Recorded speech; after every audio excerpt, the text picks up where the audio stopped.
Hey everyone, Coach Corey back. I've got a lot of great tips for you on running, so stay with me. This might help you whether it's inside or outside. Let's talk about the quick things. So if you're on a treadmill and you're hanging on, that's gonna hurt you. I'll talk about that in a hot second, okay? But let's talk about from the top down, some basic body posture things to think about. So when you're on a treadmill especially, you don't want to turn your head on a moving belt. That's unsafe. Head forward, eyes forward. Same thing when you're outside. Yes, you can look around, but don't be turning your head a whole bunch. It's hard on your neck too. So stay forward, chin is parallel to the ground, airways open, shoulders are down. Elbows right by your side. If you're out swinging your arms like you're on a dance floor, that's not a good dance move, I know, okay? Twist and shout, it's a little outdated. Where is it? Keep your arms in, okay? Relax your hands. Hands are forward. They're not tense in your grip. They're also not tight like knives. You gotta relax your hands. Take the tension in your upper body, put in your lower body. Let's talk about breathing, okay? Breathing should be more from your diaphragm, your belly. So put one hand on your belly, one hand on your chest. As you take a big inhale, what raises higher? Your chest or your belly? Try to breathe as much as you can in your nose and your mouth, but exhale out your mouth. General rule of thumb for timing is about 2 seconds in, 1 second out. It takes some practice. It's a lot to think about. Head, shoulders, knees, toes, a lot to think about. Yes, okay? Practice it. On your next run, and your run after that, it's gonna take some practice, but once you get it down, you don't think about it, okay? When you're walking, you have to swing your arms. When you're running, you have to swing your arms. Back to treadmills. If you are hanging on and you are afraid to let go, I understand. I get it, okay? Slow it down. Slow it down to 1 mile an hour. Use your arms, speed things up, 0.1 miles an hour until you are comfortable and confident to go faster without hanging on. Now going on to your hips, okay? If you ever go on a hike, walk around the neighborhood with some hills, or just general running with slight hills, you have to lean into your hills. And the leaning comes at your hips. You're hinging at your hips. The greater the incline, the more you gotta lean. And again, keep pumping your arms. Drive your elbow back, drive your knee up. Let's talk about how you land. Now when you're walking, you walk heel toe. When you're running, however, it's a little bit different.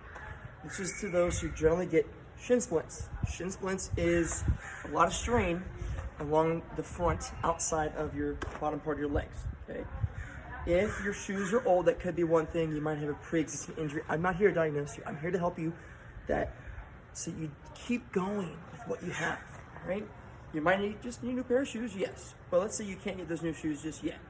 Shoes you have is all you have. So let's think about how you land. When you are landing on your heels when you run, and you know who you are. You know because it hurts. Your shins hurt right away. So try this little technique. Safely and comfortably do a little hop, a little jump on your heels only. Look something like this. Super ineffective, and it's hard on your body. Hard on your knees, hard on your joints. Try it again, but on the balls of your feet only. Something like this. Kind of like that boxer in the ring. If you're still trying to figure out that technique of where you should be landing, try running in place. Okay? You're landing on the middle or ball of your foot.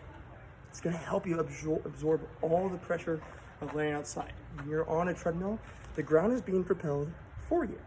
When you're outside, you got to propel the ground for you. So you're working a lot more fine-tuned muscles, stability muscles. You're not normally working on a treadmill. So again, head down. I got all that down here. When you are out of control with your breathing, take a recovery. When you're doing interval training at your own intervals, at your own timing, whether it's with a timer on your wrist, with your watch, or just find landmarks, that heavy breathing through your diaphragm is going to get you some more core work. So if you feel after you're done running, your belly's kind of, your core's a little sore, that's a good sign you're breathing right. All right? When you're going for longer distances, you're still breathing through your belly, taking smaller strides. Going on a sprint. When you go for a sprint, you're gonna stride a little bit longer, but you're still gonna land on the ball of your foot just underneath your hip or slightly in front of your hip. You don't wanna stride too far forward and definitely not behind you. So, kind of like you're running in place, practice it, you'll get it down. Yes, warming up before a run is important. 1 to 2 minutes brisk walk, loosen up your upper body, shake out your upper body, shake out your hands, okay, get your hips warmed up, some leg swings. These are all good things, okay? When you're done, you have to stretch. You have to stretch your hips, your glutes, your quads, your hamstrings, and your calves. You gotta stretch it all out.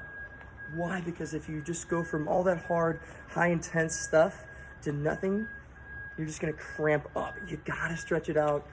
Injury prevention is key, and that happens with proper recovery and nutrition, yes, but you got to stretch. Spend 5 minutes after a run, see how you feel. And that might help you for your next run from that. It's a lot of information here. Okay, I hope you got some great tips. If you have any questions whatsoever, don't hesitate to reach out to me. If you need anything at all, I'm here. I know these are tough times. There's plenty of space to run outside with 6 feet apart or more. So get out there. Go for a walk, go for a hike, go for a jog, go for something outside. Get some fresh air. Drink lots of water, especially in the heat. But stretch. If you need anything, I'm here for you. Thanks, everybody.